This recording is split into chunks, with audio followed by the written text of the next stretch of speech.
ওকে, আমার কি স্ক্রিন দেখা যাচ্ছে? জি স্যার, দেখা স্যার দেখতে পাচ্ছি। আচ্ছা, আমাদের আজকে উইক 4 এর ক্লাস লেসন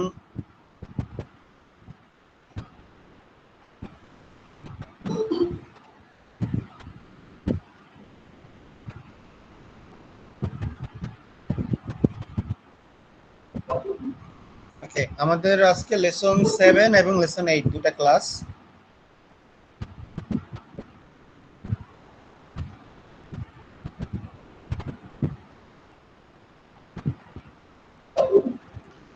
তো আমরা এর আগে লেসন 6 পর্যন্ত আমরা ম্যাট্রিক্স পর্যন্ত দেখতেছিলাম। ম্যাট্রিক্স এবং ডিটারমিনেন্ট নির্ণয় করার যে পদ্ধতি আছে এটা আমরা অলরেডি দেখেছি। ডিটারমিনেন্ট যে আমরা রো রিডাকশন ফর্মুলার মাধ্যমে করতে পারি সেটাও আমরা গত ক্লাসে দেখিয়েছি।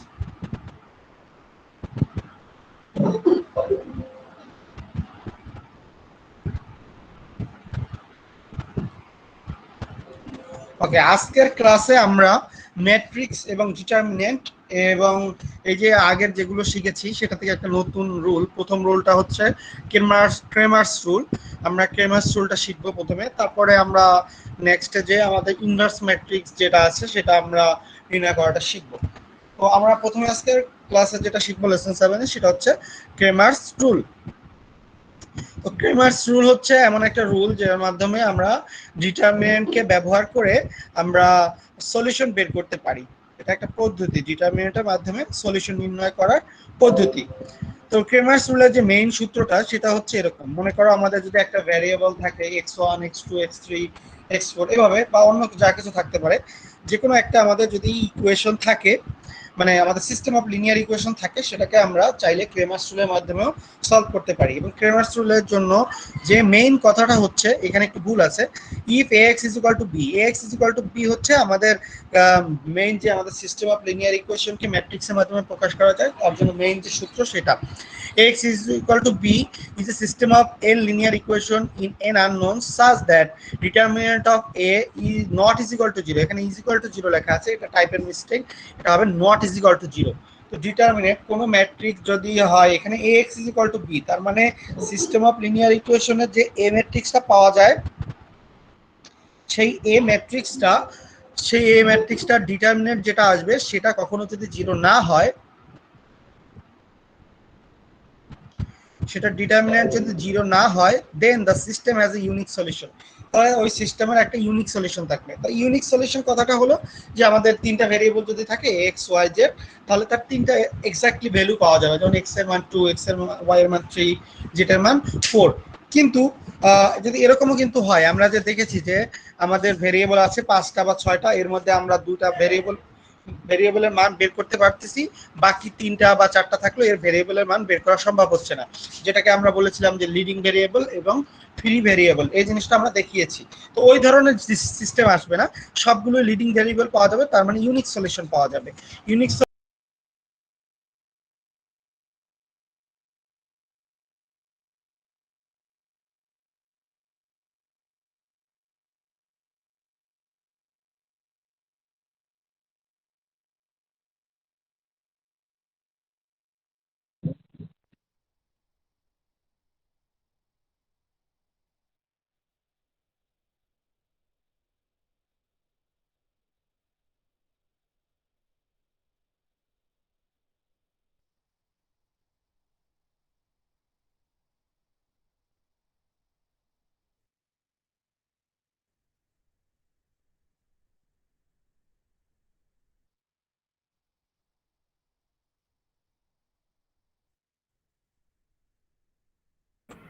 স্যার সাউন্ড শোনা যাচ্ছে না।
হ্যালো, আমার কথা শোনা যাচ্ছে?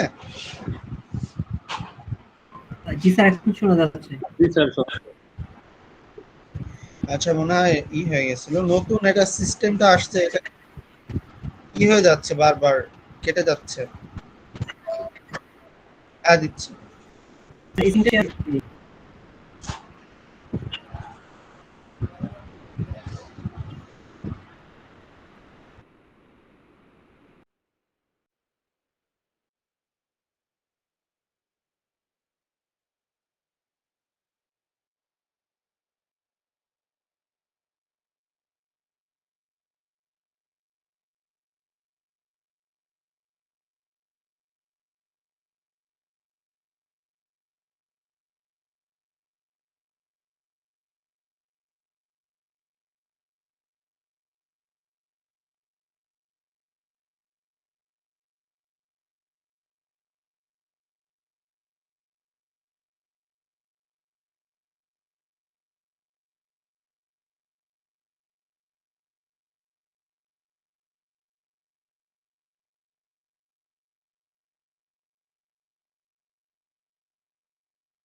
আচ্ছা, আমার স্ক্রিনে কি সমস্যা হচ্ছে কোনো দেখতে, নাকি বারবার লিভ হয়ে যাচ্ছে?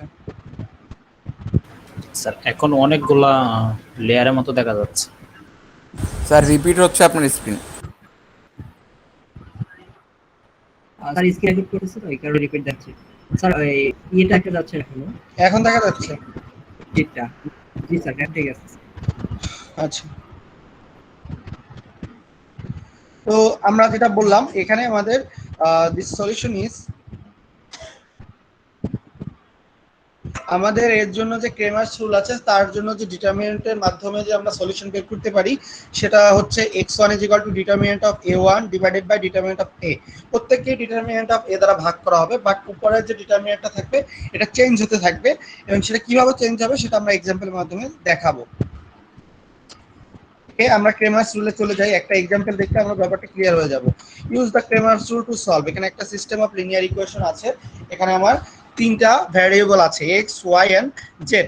তো প্রথমে আমাদের নির্ণয় করতে হবে এ যেটা আছে সেটা ডিটারমিনেন্ট, তো সেটাকে বড় হাতের ডি দ্বারা প্রকাশ করা হয়েছে। তোমরা চাইলে এখানে ডিটারমিনেন্ট অফ এও লিখতে পারতে, কিন্তু এখানে তো এ ম্যাট্রিক্স আমরা ধরে নিই নাই, বা আমাদের জাস্ট এখানে ডি দ্বারা বোঝাচ্ছে ওই যে ডিটারমিনেন্ট অফ এ ছিল সেইটাই। ডিটারমিনেন্ট ইজ ইকুয়াল টু শুধুমাত্র যে কোএফিসিয়েন্ট আছে সেগুলো ম্যাট্রিক্স। কোএফিসিয়েন্ট ম্যাট্রিক্স হচ্ছে যে আমাদের যে ভেরিয়েবল গুলো আছে তার সাথে শুধু যে সবগুলো আছে সেগুলো নিয়ে যে ম্যাট্রিক্সটা, এটা কিন্তু অগমেন্টেড ম্যাট্রিক্স না। অগমেন্টেড ম্যাট্রিক্সে কিন্তু এই যে কনস্ট্যান্ট ম্যাট্রিক্স আছে সেটাও অ্যাড হয়, কিন্তু কোএফিসিয়েন্ট ম্যাট্রিক্সে শুধুমাত্র এই যে সমান সমানের আগে যে আমাদের যে ভেরিয়েবলের সাথে যে কোএফিসিয়েন্ট আছে সেগুলো নিয়ে যে ম্যাট্রিক্সটা হয়। তো যেহেতু তাদের ডিটারমিনেন্ট নির্ণয় করতে হবে, তো এখন আর ম্যাট্রিক্স সাইন থাকবে না, ডিটারমিনেন্ট সাইন, তো সেটাই নেওয়া হয়েছে।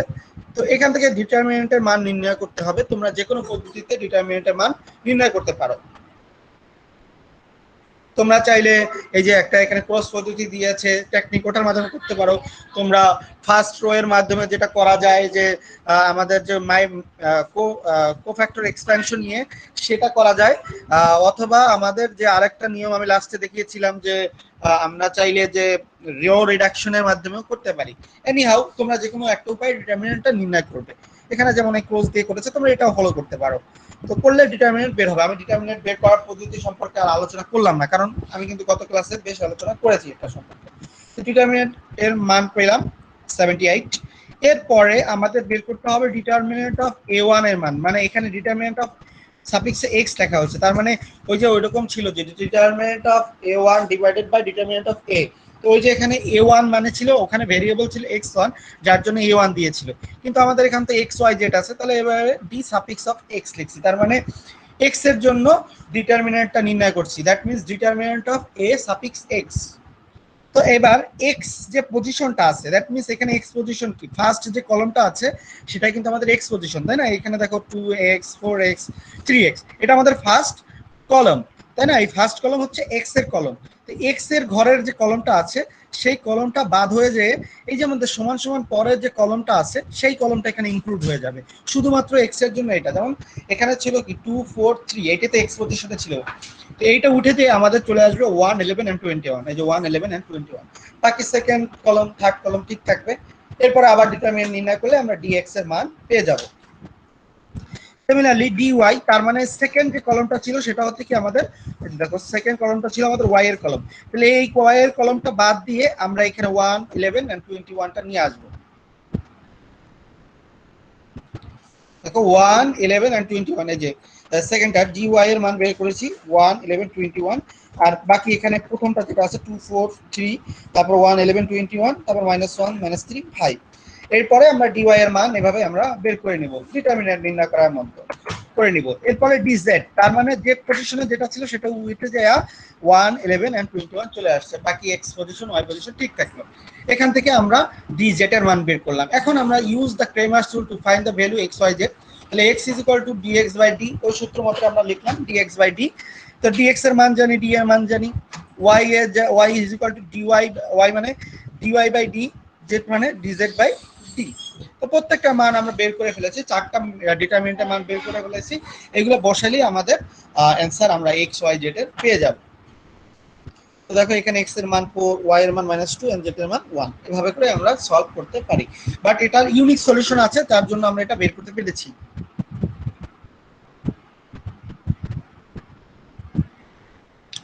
তো প্রথম ম্যাথটা বুঝতে কারো সমস্যা আছে কিনা, যে এক্স ওয়াই জেডটা কিভাবে নির্ণয় করলাম? এটা জাস্ট আমাদের যে সূত্রটা ছিল ক্রেমার্স রুলের, সেটাকে আমরা অ্যাপ্লাই করেছি। অ্যাপ্লাই করে আমরা কি করেছি, সূত্র ডিটারমিনেন্টগুলো নির্ণয় করেছি, চারটা ডিটারমিনেন্ট। মোট ডি মানে হচ্ছে জেনারেল যে ডিটারমিনেন্টটা, কোএফিসিয়েন্ট যে ম্যাট্রিক্সটা ছিল তার ডিটারমিনেন্ট।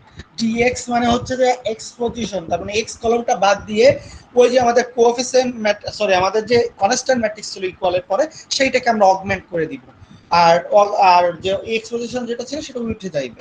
তারপর ডিওয়াই সিমিলারলি ওয়াই পজিশন যেটা থাকবে সেই কলমটা উঠে যায়, ওই যে কনস্ট্যান্ট ম্যাট্রিক্স সেটা চলে আসবে। এভাবে করে ডিওয়াই ডিজেড, এভাবে যদি এক্স ওয়াই এক্স ওয়ান থাকতো তাহলে ওরকম করা যেত, x2 x3 x4, এভাবে করে আমরা সলিউশন বের করতে পারি। এখানে আরো এক্সাম্পল দেওয়া আছে, যেমন এখানে এক্সাম্পল 2, সেম জিনিস অনেকগুলো এক্সাম্পল দেওয়া আছে। এখান থেকে প্রথমে আবার ডিটারমিনেন্ট ডি এর মান নির্ণয় করা হয়েছে, তারপর ডিএক্স ডিওয়াই আগের মতোই করে দেওয়া আছে, তোমরা তো দেখে নিবে, এটা ইজিলি খুবই এই যে বের করা হয়েছে। এরপরে আবার এক্সাম্পল 3 তে যেটা আছে, use Cramer's rule to solve, এখানে x1 + 2x3 = 6, এখানে একটা সিস্টেম দেওয়া আছে, এটা ক্রেমার্স রুল ব্যবহার করে সলিউশন বের করতে বলা হয়েছে। তো আমরা যেহেতু ক্রেমার্স রুলটা জানি, ক্রেমার্স রুলটা অ্যাপ্লাই করতে হলে চারটা ডিটারমিনেন্ট নির্ণয় করতে হবে। তো এখানে আবার দেখো কি করেছে, চারটা ম্যাট্রিক্স আগে লিখে নিয়েছে, এ লিখে নিয়েছে প্রথমে। এ মানে হচ্ছে কোএফিসিয়েন্ট ম্যাট্রিক্স। তো কোএফিসিয়েন্ট ম্যাট্রিক্স হচ্ছে কি, যেগুলো আছে কনস্ট্যান্ট মানে ভেরিয়েবলের সাথে, সেগুলো নিয়ে একটা এ ম্যাট্রিক্স বাইর করা হয়েছে। তারপর a1, যেহেতু x1 আছে, a1 ম্যাট্রিক্সটা বানানো হয়েছে কি, x1 পজিশনের যে কোএফিসিয়েন্ট গুলো ছিল এগুলো বাদ দিয়ে এই লেখা হয়েছে, যেমন 6 38 এইগুলো লেখা হয়েছে। তারপরে a2, তার মানে এই y এর কলমটা বাদ দিয়ে এখানে 6 30 and 8 চলে আসছে, যে 6 38 চলে আসছে। a3 তে থার্ড যে জেড পজিশনে, যে x3 পজিশনে যেটা ছিল সেটা বাদ দিয়ে x3 পজিশনে এটা চলে আসছে। তো a1 a2 a3 এভাবে নিলে, তোমরা চাইলে এভাবে না করে ডাইরেক্ট তুমি ডিটারমিনেন্ট অফ a1 বা d1 এভাবে করেও করতে পারতা, তারপর d দিয়ে বের করতে পারতা। যে কোনো একটা প্রসেসে তোমরা চাইলে প্রথমে ম্যাট্রিক্স লিখে তারপর ডিটারমিনেন্ট বের করতে পারতা, বা যে কোনো এই যে যেগুলো রুলগুলো দেওয়া আছে সবগুলো অ্যাপ্লাই করেই করা যায়। তো এখন x1 মানে হচ্ছে determinant of a1 divided by determinant of a। তো এখানে দেখো ডিটারমিনেন্ট কারোই নির্ণয় করে নাই, তো প্রত্যেকটা কিন্তু ডিটারমিনেন্ট তোমার নির্ণয় করতে হবে। ডিটারমিনেন্ট অফ a1 মানে হচ্ছে এইটা, এই ডিটারমিনেন্ট নির্ণয় করতে হবে। এই চারটারই প্রথমে ডিটারমিনেন্ট নির্ণয় করে নিতে হবে, তারপর যে সূত্রে বসাই দিলেই অ্যান্সার পাওয়া যাবে। মেইন কাজ হচ্ছে এখানে a1 a2 a3 a4 বা এরকম নির্ণয় করা, তারপর তার ডিটারমিনেন্ট নির্ণয় করা। ডিটারমিনেন্ট একটা যে নির্ণয় করার পদ্ধতি, অন্যগুলোও সেই একই পদ্ধতি। সো ওটা কোনো সমস্যা নয়, সমস্যা হলো সূত্রটা বোঝা। তো এখানে জাস্ট সূত্রটা বুঝে সূত্র অ্যাপ্লাই করলেই হয়ে যাবে। তো এটাই ছিল আমাদের আজকে ফার্স্ট ক্লাস, যেটাকে আমরা ক্রেমার্স রুল বলতেছি। এটা কিন্তু আমাদের ইউনিক সলিউশন নির্ণয় করার জন্য একটা খুবই ইম্পর্টেন্ট রুল। তো আজকে ফার্স্ট লেসন সম্পর্কে যদি কারো কোনো কোশ্চেন থাকে ক্রেমার্স রুল সম্পর্কে, তোমাদের তো এই ভিডিওটা দেওয়া হবে, সাথে আমার হাতে কলমে যে ভিডিওটা করা আছে আমি সেটাও তোমাদের দিয়ে দেবো। তো তারপরে যদি সমস্যা কারো এখন থাকে বুঝতে, বলো আমাকে, আমি চেষ্টা করবো আবার এটা সম্পর্কে আলোচনা করতে। স্যার একটা প্রশ্ন ছিল, হ্যাঁ বলো। যদি একটু উপরের দিকে যেতেন। জি জি, এই যে রেড মার্ক করা অংশটুকু একটু বুঝতে প্রবলেম হচ্ছে। বুঝতে প্রবলেম হলে তো আগের ক্লাসে যেতে হবে, আমি আগের ক্লাসে যাই তাহলে ক্লিয়ার হয়ে যাবে, যদি আগের ক্লাস করে থাকো। এই যে পদ্ধতিটা আমাদের আগের ক্লাসে ছিল, এই পদ্ধতিটাই এখানে লেখা হয়েছে। আগের ক্লাস যে করেছে এটা দেখেছি আমি, তিনটা টেকনিক, একটা টেকনিক আর দুইটা পদ্ধতি শিখিয়েছিলাম। একটা হচ্ছে রো রিডাকশন, আর একটা হচ্ছে আমরা দেখেছিলাম তার আগে কি cofactor expansion of the first row. একটা টেকনিক দেখাইছিলাম, সেই টেকনিকটা হলো এই যে এই যেটা করা হচ্ছে এইটাই। এখানে যে ডিটারমিনেন্টটা আছে সেটা পুরোপুরি লিখে দেওয়া হবে, তারপরে একটা চিহ্ন দিয়ে প্রথম যে দুইটা কলম আছে সেই দুইটা কলম লিখতে হবে। এরপরে কথা কাজ হচ্ছে এই যে 1 × 5 × 9 গুণ 45 আসছে, তারপর প্লাস 2 × 6 × 7 গুণ করলে আসছে 84, তারপর প্লাস 3 × -4 × -8 গুণ করলে আসছে প্লাস 96 লিখলাম, তারপরে সূত্র মতো মাইনাস, তারপরে আবার গুণ যাবে এখান থেকে 3 × 5 × 7 গুণ করলে 105, তারপরে প্লাস থাকবে, তারপর আবার গুণ হবে 1 × 6 × -8, যেহেতু -8 আছে গুণ করলে মাইনাস চলে আসবে -48, তারপরে 2 × -4 × 9, তাই এটা গুণ করলে মাইনাস আসবে কারণ যেহেতু একটা মাইনাস আছে -72। এবার ক্যালকুলেশন করলে যেটা আসবে সেটা হচ্ছে আমাদের ডিটারমিনেন্ট। এই জিনিসটাই সেম জিনিসটা এখানে করা হয়েছে। সলিউশন করার সময় কি চিহ্নগুলো আমরা দিয়ে দিব নাকি চিহ্ন জাস্ট বোঝানোর জন্য দেওয়া হয়েছে? কোনটা, এই যে দাগগুলো? জি স্যার। হ্যাঁ দিতে পারো, না দিলেও সমস্যা নাই। এটা না দিয়ে তুমি যদি মিলাইতে পারো তোমার সুবিধার জন্য এখানে দেওয়া হয়েছে। তুমি যদি এটা না দিয়ে যদি নিজে বুঝে লিখিতে পারো ওকে, সেটা তো ঠিকই আছে, সেটা নিয়ে আমার তো কোনো কথা নেই, আমাকে বুঝাইতে হবে না। তোমার নিজেরটা যদি হয়, তুমি যদি বুঝো তাহলে হবে, সমস্যা নেই। ঠিক আছে ওকে, ওই তাহলে এই জিনিসগুলোই করা হচ্ছে। তোমরা চাইলে বাকি যে দুটা পদ্ধতি আছে সে দুটা পদ্ধতিও অ্যাপ্লাই করতে পারো, এটা এমন কোনো ব্যাপার না, জাস্ট এটা ওই একটা রুলই ফলো করে এখানে লেখা হয়েছে। এখানে এক্সারসাইজ আছে, এটা সম্পর্কে এটা আমি হয়তো অ্যাসাইনমেন্ট দিলে আমি এক্সারসাইজ দিব। নেক্সট ক্লাসে যাচ্ছি আমাদের আজকে। ওকে, আমাদের নেক্সট যেটা লেসন 8 সেটা হচ্ছে আমাদের ইনভার্স ম্যাট্রিক্স। ইনভার্স ম্যাট্রিক্সের ইনভার্স ম্যাট্রিক্সের আমরা দুটো পদ্ধতি শিখবো। একটা হচ্ছে আমাদের কোফ্যাক্টর এক্সপ্যানশন, বা আমরা যে অ্যাডজয়েন্ট ম্যাট্রিক্স শিখেছি অলরেডি, কিন্তু অ্যাডজয়েন্ট ম্যাট্রিক্স বের করা শিখেছি আগের ক্লাসে। সেই অ্যাডজয়েন্ট ম্যাট্রিক্সটাকে অবলম্বন করে ইনভার্স ম্যাট্রিক্স করা যায় সেটা আমরা প্রথমে শিখবো, এবং সবার লাস্টে যে ইনভার্স ম্যাট্রিক্সটা শিখবো যে নেক্সট ক্লাসে, সেটা আমরা যে পদ্ধতির মাধ্যমে শিখবো সেটা হচ্ছে আমাদের যে ক্লাসের শুরুতে যে পদ্ধতিটা আমরা শিখেছি রো রিডাকশন, বা আমাদের যে কি বলে রো এসিলন ফর্ম, যে পদ্ধতিগুলো আমরা শিখেছি সেই পদ্ধতি অবলম্বন করে ইনভার্স ম্যাট্রিক্স বের করার নিয়মটাও আমরা শিখবো। প্রথমে আমরা শিখবো অ্যাডজয়েন্ট ম্যাট্রিক্সের মাধ্যমে বের করা শেখা, সেটাও আমরা কিন্তু অলরেডি অ্যাডজয়েন্ট ম্যাট্রিক্স পর্যন্ত বের করা শিখেছি। এবার সেটা অ্যাপ্লাই করেই দেখি এবং সেটা থেকে ইনভার্স ম্যাট্রিক্স কিভাবে নির্ণয় করা যায়। আর বাকি নেক্সট ক্লাসে থাকুক। ডিটারমিনেন্ট টেস্ট ফর ইনভার্টিবিলিটি, আমরা একটা ম্যাট্রিক্সে ইনভার্স ম্যাট্রিক্স বা বিপরীত ম্যাট্রিক্স কিভাবে নির্ণয় করব।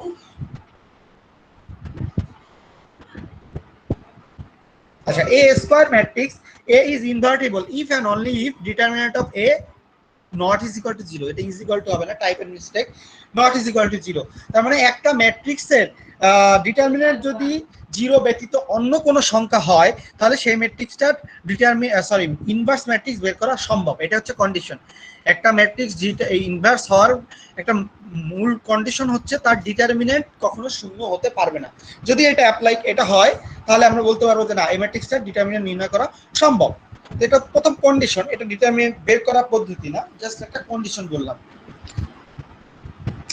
তো কোনো ম্যাট্রিক্সের যদি ডিটারমিনেন্ট বের করে দেখা যায় যে তার মান শূন্য চলে আসছে, তাহলে আমরা কি বলবো, সেই ম্যাট্রিক্সটাকে ইনভার্স করা যায় না, তাই না? একটা ম্যাট্রিক্স যদি আমি দিয়ে বললাম যে এটা ইনভার্স বের করো, তো প্রথমেই দেখতে হবে যে তার ডিটারমিনেন্ট শূন্য হয় কিনা।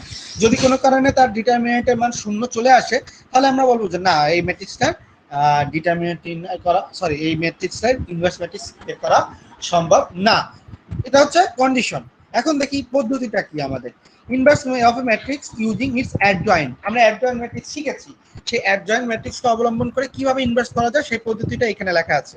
এ ইনভার্স, ইনভার্সের চিহ্ন হলো এই যে -1 দেওয়া হয় উপরে পাওয়ার হিসাবে, ইজ ইকুয়াল টু যে 1/ডিটারমিনেন্ট of A into adjoint of A. তার মানে একটা ম্যাট্রিক্সের অ্যাডজয়েন্ট ম্যাট্রিক্সটা নির্ণয় করতে হবে, তাকে ভাগ করতে হবে তার ডিটারমিনেন্ট দ্বারা। যদি করা যায় তাহলে, যদি করে যেটা অ্যান্সার হবে সেটাই তার ইনভার্স ম্যাট্রিক্স। প্রথম কন্ডিশন হচ্ছে তার ডিটারমিনেন্ট বের করে দেখতে হবে সে শূন্য হয় কিনা। যদি শূন্য হয়ে যায় তাহলে আর সামনে অ্যাডজয়েন্ট বের করতে হবে না। যদি দেখা যায় যে না, ম্যাট্রিক্সের মান শূন্য, সরি, ডিটারমিনেন্টের মান শূন্য ব্যতীত অন্য কিছু চলে আসছে, মাইনাস আসলেও হবে, প্লাস আসলেও হবে, ভগ্নাংশ আসলেও হবে, তোমার পুরোপুরি ন্যাচারাল নাম্বার আসলেও হবে, বাট শূন্য আসলে কিন্তু হবে না। যদি শূন্যর ব্যতীত অন্য কিছু চলে আসে তাহলে বলবো যে না, ইনভার্স নির্ণয় করা সম্ভব। এবং সূত্রটা হচ্ছে এই যে আমি যেটা বলেছি, adjoint of A divided by determinant of A. তো প্রথম কাজ হচ্ছে দুইটা কাজ, একটা ডিটারমিনেন্ট নির্ণয় করা আর একটা হচ্ছে অ্যাডজয়েন্ট নির্ণয় করা। তোমরা অ্যাডজয়েন্ট ম্যাট্রিক্স নির্ণয় করা কিন্তু কত ক্লাসে শেষে আমি দেখিয়েছি। তো সেই জিনিসটাই প্রথমে করতে হবে, আর সাথে করতে হবে তার ডিটারমিনেন্ট নির্ণয় করতে হবে। দুইটা জিনিসই কিন্তু আমার অলরেডি শেখানো হয়ে গেছে। এই দুইটা জাস্ট কম্বিনেশন। আমরা ডিটারমিনেন্ট কিভাবে নির্ণয় করতে হয় আগের ক্লাসে শিখেছি, আগের ক্লাসকে অ্যাডজয়েন্ট ম্যাট্রিক্স কিভাবে নির্ণয় করতে হয় সেটাও শিখেছি। এখানে কি কাজটা করব, এই দুটাকে জাস্ট একসাথে নিয়ে আসবো। Find the inverse matrix of A. একটা ম্যাট্রিক্স দেওয়া আছে, এর ইনভার্স নির্ণয় করতে বলা হয়েছে, ঠিক আছে? তো প্রথমে ইনভার্স নির্ণয় করতে হলে কি করতে হবে, আমার তার অ্যাডজয়েন্ট ম্যাট্রিক্সটা নির্ণয় করতে হবে। তো অ্যাডজয়েন্ট ম্যাট্রিক্স নির্ণয় করার কন্ডিশনটা কি ছিল, কোফ্যাক্টর নির্ণয় করে কোফ্যাক্টর ম্যাট্রিক্স প্রথমে নির্ণয় করা। তো এই যে কোফ্যাক্টর নির্ণয় করছে C11 C12 C13, প্রত্যেকটা পজিশনের জন্য আমাদের কোফ্যাক্টর নির্ণয় করে নিতে হবে। কিভাবে নিতে হবে তার জন্য আমি হাতে কলমের যে ভিডিওটা আছে সেটাও তো আমি দিয়েছি। তোমরা হাতে কলমের ভিডিওটা পেয়েছিলে কিনা সবাই?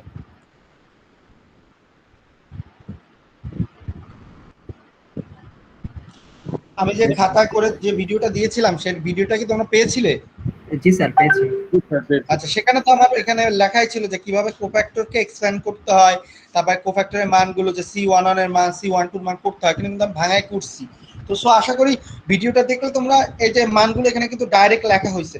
তোমরা যখন একটা, আমি তোমাদের অ্যাসাইনমেন্ট দেবো, এরকম যদি কেউ ডাইরেক্ট লেখে তাহলে কিন্তু তার মার্ক কাটা যাবে। কারণ আমি তো তোমাকে ডাইরেক্ট লিখতে বলি নাই, তুমি করে আমাকে দেখাবে যে এই করছি, তারপর যে মানটা আসছে সেটা লিখতে হবে। এরকম ডাইরেক্ট লিখলে হবে না, কিন্তু ডাইরেক্ট লেখা স্যার একজন মেবি জয়েন করার জন্য ট্রাই করছে।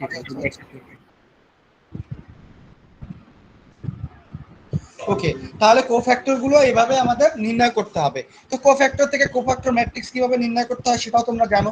এই যে পজিশন ওয়াইজ প্রত্যেকটার মান বসাই দিয়ে আমরা এই কোফ্যাক্টর ম্যাট্রিক্স পেলাম। এবার কোফ্যাক্টর ম্যাট্রিক্সকে কিভাবে অ্যাডজয়েন্ট ম্যাট্রিক্সে নিতে হয় সেটাও জানো, যে কোফ্যাক্টর ম্যাট্রিক্সকে যদি ট্রান্সপোজ ম্যাট্রিক্স করা হয় সেটা আমরা পাবো অ্যাডজয়েন্ট ম্যাট্রিক্স। তো এখানে অ্যাডজয়েন্ট আর ট্রান্সপোজ মানে হচ্ছে রো কলম হয়ে যাবে, ফার্স্ট রো হয়ে গেছে ফার্স্ট কলম, সেকেন্ড রো হয়ে গেছে সেকেন্ড কলম, থার্ড রো হয়ে গেছে থার্ড কলম। এটাই আমাদের অ্যাডজয়েন্ট ম্যাট্রিক্স, যেটা আমাদের লাস্ট ক্লাসে লাস্ট 25 এতে আমি দেখিয়েছি, তা হাতে কলমেও করা আছে। এটা আমাদের পেগাম অ্যাডজয়েন্ট ম্যাট্রিক্স। তো আমাদের ইনভার্স ম্যাট্রিক্স নির্ণয় করতে হলে আর একটা দরকার হচ্ছে, সেটা হচ্ছে ডিটারমিনেন্ট। তো ডিটারমিনেন্ট তোমরা যে কোনো একটা পদ্ধতিতে অলরেডি, ওই যে আমরা ক্রেমার্স রুল করার সময় তো অনেকগুলো ডিটারমিনেন্ট নির্ণয় করা শিখে গেছো বা দেখানো আছে, করতে হবে তোমাদের। তো সেখান থেকে তোমরা যে কোনো একটা পদ্ধতিতে এই ম্যাট্রিক্সটা, সরি এই ম্যাট্রিক্সটা না, এই যে ম্যাট্রিক্সটা আছে এর ডিটারমিনেন্ট নির্ণয় করে নেবে, যেটাই আসুক। এখানে ডিটারমিনেন্ট নির্ণয় করলে হয়তো 64 আসবে। এই 64 হচ্ছে আমাদের ডিটারমিনেন্ট। তাহলে আমাদের ইনভার্স ম্যাট্রিক্সটা কি হবে দেখো, A inverse is equal to 1/determinant A into adjoint A। তো 1/64 into এই যে adjoint ম্যাট্রিক্সটা পাইছি সেটা আমি লিখে দিলাম। তারপরে এই 64 দ্বারা সবাইকে একটু ভাগ করে লিখলাম। তারপর চাইলে অনেকে এখানে কাটাকাটি করে তারপরে যে ম্যাট্রিক্সটা আসে সেটাও লিখতে পারেন। নাহলে কেউ যদি এইটুকু লিখে দেয় তাহলেও অ্যান্সার হবে, কেউ যদি এইটা লিখে দেয় পুরোটুকু তাহলেও অ্যান্সার হবে। মেইন কথা হচ্ছে adjoint ম্যাট্রিক্স নির্ণয় করা আর ডিটারমিনেন্ট নির্ণয় করা, আর চেক করা যে ডিটারমিনেন্ট 0 হয় কিনা।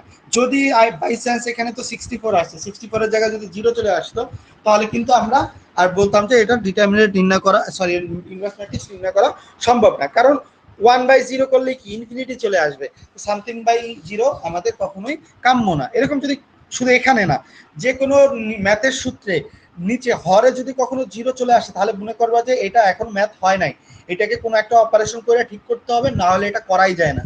এই দুইটার আইদার যে কোনো একটা হবে।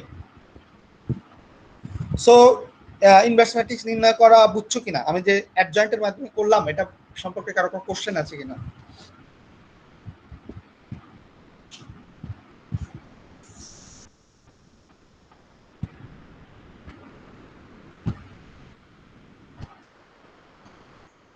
এখানে এক্সারসাইজ আছে, আমি অ্যাসাইনমেন্ট দিব। সো এখানে অ্যাসাইনমেন্ট গুলো এখান থেকে আমি দিয়ে দেবো। আর তোমাদের হাতে কলমের জন্য এটারও ভিডিও দিয়ে দেবো আমি। আজকের ক্লাস যেটা পড়ালাম সেটা ভিডিও যেমন দিব, সাথে সাথে হাতে কলমেও আমার ভিডিও একটা করা আছে দুইটার উপরে, সেটাও আমি দিয়ে দেবো, যেহেতু অ্যাসাইনমেন্ট আমি দিব, কারণ এগুলো খুবই ইম্পর্টেন্ট লেসন এবং খুবই ইম্পর্টেন্ট জিনিস। তো আজকের ক্লাস এ পর্যন্তই। দুইটা জিনিস আজকে শিখেছি, অ্যাডজয়েন্টের মাধ্যমে ইনভার্স ম্যাট্রিক্স নির্ণয় করা আর কেরমার্স রুলের মাধ্যমে ইউনিক সলিউশন বের করা। এই দুইটা সম্পর্কে যদি কারো কোনো জানার থাকে বা কোয়ারি থাকে বলতে পারো। আর এটুকুই, যদি কোয়ারি থাকে বলো আমাকে, আমি সেটা সম্পর্কে আলোচনা করব। আর তারপরে যদি কোনো জিনিস বুঝতে সমস্যা হয় আমাকে বলতে হবে ক্লাসে, স্যার আমি এটা বুঝতেছি না, বা আপনার এই বোঝানোটা আমরা বুঝতেছি না। যদি এরকম কেউ থাকে যে স্যার আপনার পড়া আমি বুঝতেছি না, তাহলে অবশ্যই ক্লাসে উল্লেখ করবে, না হলে কিন্তু আমি বুঝতে পারবো না যে স্যার আমি যা পড়াচ্ছি তোমরা বুঝতেছো কিনা। স্যার মোটামুটি বুঝতে পেরেছি স্যার, ওই বাকি ভিডিওটা দেখলে আরো ক্লিয়ার হয়ে যাবে। এরপর যদি সমস্যা থাকে আগামী ক্লাসে আপনাকে জানাবো। আচ্ছা আচ্ছা, ওকে, আমি তোমাদের ভিডিও দিয়ে দেব। আর তোমরা এখানে চ্যাটিং অপশন আছে মনে হয়, এখানে আইডি গুলো দিয়ে দাও সবাই।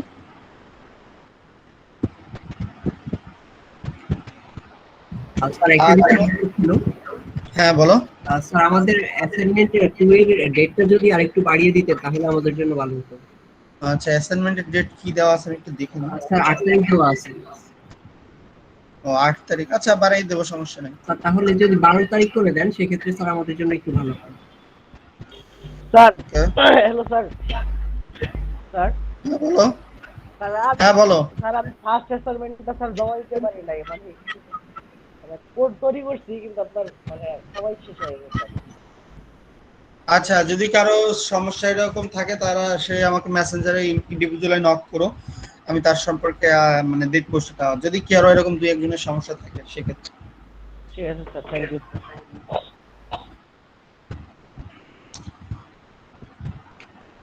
ওকে, তোমাদের পরীক্ষা মনে হয় আজকে কত, 4 তারিখ না? আজকে 4 তারিখ, হয়তো আর দুইটা ক্লাস হবে, তো আমাদের আর একটা ক্লাস হলে মোটামুটি মিড টার্মটা হয়ে যাবে।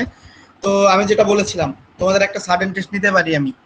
তো আশা করে নিতে পারো যে নেক্সট ক্লাসে আমি সাডেন টেস্ট হয়তো নিলেও নিতে পারি, আমি জানি না। নেক্সট দুইটা ক্লাসের মধ্যে যে কোনো একটা ক্লাসে আমি সাডেন টেস্ট নিব, এটুকু শিওর থাকো। আর আমার পরীক্ষা মোটামুটি আমার মিড টার্মের ক্লাস শুরু হওয়ার আগে আমার মিড টার্ম শেষ হয়ে যাবে, ঠিক আছে? স্যার পরীক্ষার তোমাদের- সিস্টেমটা কেমন হবে স্যার? হ্যাঁ পরীক্ষার সিস্টেমটা কেমন হবে আপনার পরীক্ষার? হ্যাঁ, আমি পরীক্ষা সিস্টেম সম্পর্কে তো প্রথমেই বলেছিলাম, তারপরে আজকে বলতেছি যে তোমাদের অলরেডি কিন্তু দুইটা অ্যাসাইনমেন্ট দেওয়া হয়ে গেছে। দুইটা অ্যাসাইনমেন্টে 20 মার্কস অলরেডি এখানে আছে, আর একটা অ্যাসাইনমেন্ট দিব 30 মার্কস, তাহলে হয়ে গেল। আর যে বাকি 10 মার্কস আমার আছে হাতে, যেটা আমাদের ক্লাস পারফরমেন্সের, সেই ক্লাস পারফরমেন্সের মার্কটা আমি আইদার ভাইভাও নিতে পারি, অথবা আমি ক্লাস যেটা বলে সার্জেন্ট টেস্ট বা ক্লাস টেস্ট যেটাকে বলা হয় সেটার মাধ্যমেও নিতে পারি। তো আমি আশা করতেছি আমি এবার তোমাদের সার্জেন্ট টেস্ট বা ক্লাস টেস্ট যেটা বলা হয়, মানে ক্লাস নিব, তার সাথে সাথেই আমি হয়তোবা দুইটা ম্যাথ দিব, 1 ঘন্টা সময় দিব, ওই টাইমের মধ্যে হয়তো সবাইকে করে অ্যাসাইনমেন্টের মতো জমা দিতে হবে ডিউ টাইমের মধ্যে। তো ওইখানে 10 মার্কস থাকবে, এই 40 মার্কস। আর বাকি অ্যাটেন্ডেন্সের তো 10 মার্কস, সেটা তো আর এখন দেওয়া যাচ্ছে না, ওটা আমাদের ফাইনাল পরীক্ষার সাথেই দেওয়া হবে, যেহেতু অ্যাটেন্ডেন্সগুলো আমরা এখন নিচ্ছি। ফাইনাল পরীক্ষার মধ্যে অ্যাটেন্ডেন্স অনুসারে মার্কিং করা হবে যখন ফাইনালটা হবে, সেই অনুসারে। আপাতত 40 মার্কসের হিসাবটা বুঝছো কিনা? জি স্যার, বুঝছি স্যার। ওকে, ঠিক আছে, আর এটুকুই। আমাদের পরীক্ষা কি এমসিকিউ আকারে হবে নাকি লিখিত? বুঝতে পারিনি, একটু জোরে বলতে হবে। আর পরীক্ষা কি আমাদের এমসিকিউ আকারে হবে নাকি লিখিত আকারে হবে? এমসিকিউ না, আমার ম্যাথ তো এমসিকিউ সম্ভব না। ম্যাথ হচ্ছে তোমাদের রিটেন টাইপেরই হবে। আমি যেমন অ্যাসাইনমেন্ট এখানে কি 5টা ম্যাথ দেওয়া হচ্ছে, সেখানে তোমাদের 10 দিন সময় দেওয়া হচ্ছে। সাডেন টেস্ট হবে এরকম, আমি তোমাকে ক্লাসে বুঝাবো, তারপরে তোমাকে বলবো যে এই আমি 2টা ম্যাথ দিব, এখন সবাই এই 2টা ম্যাথ করে আমাকে 1 ঘন্টার মধ্যে জমা দিতে হবে। এইটা হচ্ছে সাডেন টেস্ট বা ক্লাস পারফরমেন্স, ক্লাসের সাথে সাথে যে পারফরমেন্সটা। বুঝতে পেরেছো? স্যার সাডেন টেস্ট যদি হয় থ্যাংক ইউ স্যার। সেক্ষেত্রে মানে ওই লেসনের উপর হবে নাকি পিপিএস যতগুলো আমাদের লেসন না না, ওই লেসনের উপরে যে লেসনটা আমি ক্লাসে পড়াবো ওই দিন, ওই লেসনটার উপরে সাডেন টেস্ট হবে। বুঝতে পেরেছো? জি sir, thank you. Yes sir. আচ্ছা, হ্যাঁ।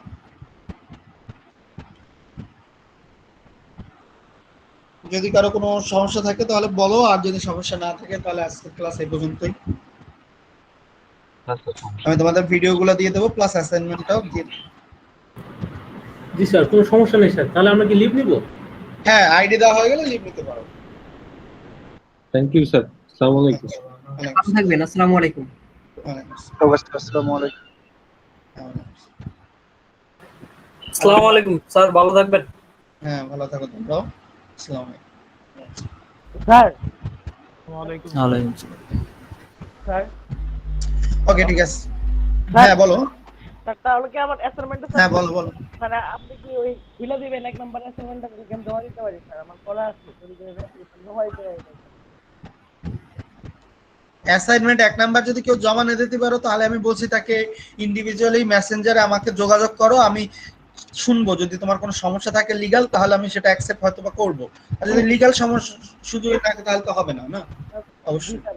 তো সমস্যা বলতে স্যার আমি অসুস্থ স্যার, মানে 5-7 দিন সেটা আমাকে তুমি ইন্ডিভিজুয়ালি যোগাযোগ করে তারপর বলো। এটা ক্লাস নিচ্ছি, ক্লাসে তোমার তো ইন্ডিভিজুয়াল সমস্যাটা আমি এখন দেখবো না, কারণ যেহেতু তুমি টাইম ওভার করে ফেলছো। সো তুমি আমাকে ইন্ডিভিজুয়ালি যোগাযোগ করবে, আমি তারপর তোমার কথা শুনবো, অ্যাকসেপ্ট হলে তাহলে আমি তোমার অ্যাসাইনমেন্ট অ্যাকসেপ্ট করবো, সমস্যা নেই। জাস্ট একটু তুমি ফর্মালিটি মেইনটেইন করো। Thank you. আচ্ছা। ওয়ালাইকুম